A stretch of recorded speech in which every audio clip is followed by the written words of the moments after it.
Assalamualaikum warahmatullahi wabarakatuh. Perkenalkan, nama saya Kartika Nurwahyuni. Saya dari kelas 1A Keperawatan, Stikes Medistra Indonesia. Di sini saya akan mengedukasikan sedikit mengenai demam berdarah dengue. Apa itu dengue?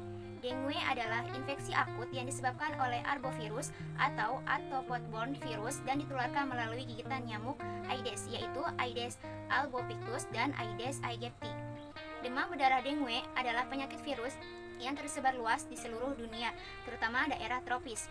Terutama adalah anak-anak berusia di bawah 15 tahun, tetapi sekarang banyak juga orang dewasa yang terserang virus ini.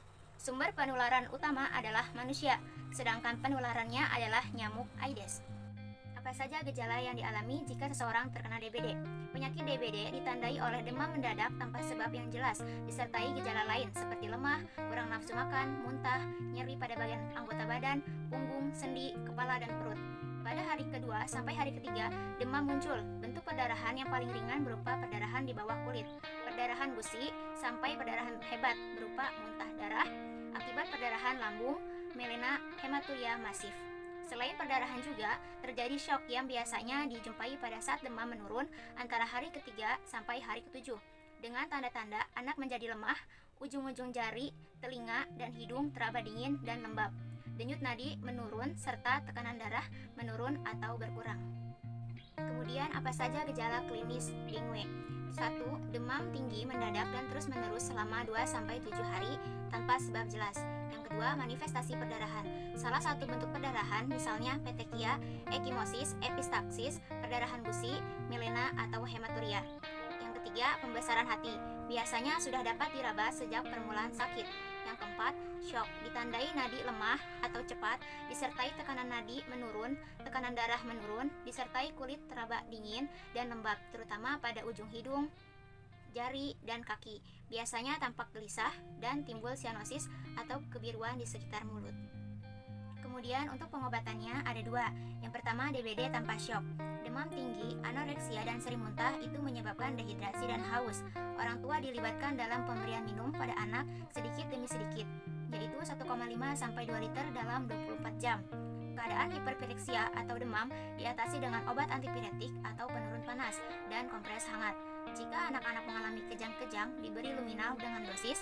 Anak yang berumur kurang 1 tahun, yaitu 50 mg melalui intramuskular.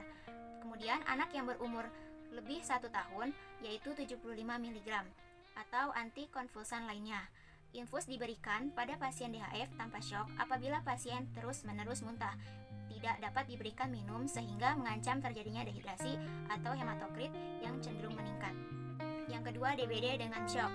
Pasien yang mengalami shock harus segera dipasang infus sebagai pengganti cairan yang hilang akibat kebocoran plasma. Cairan yang biasanya diberikan yaitu ringer laktat. Pada pasien dengan shock berat, pemberian infus harus diguyur.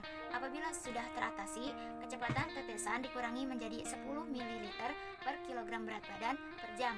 Pada pasien dengan shock berat, perlu dipasang CVP, yaitu Central Venous Pressure, untuk mengukur vena sentral melalui vena jugularis, dan biasanya pasien dirawat di ruang ICU. Kemudian bagaimana cara kita untuk mencegahnya?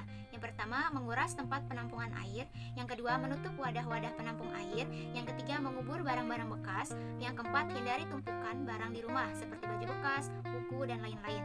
Yang kelima, melakukan penyemprotan nyamuk atau fogging.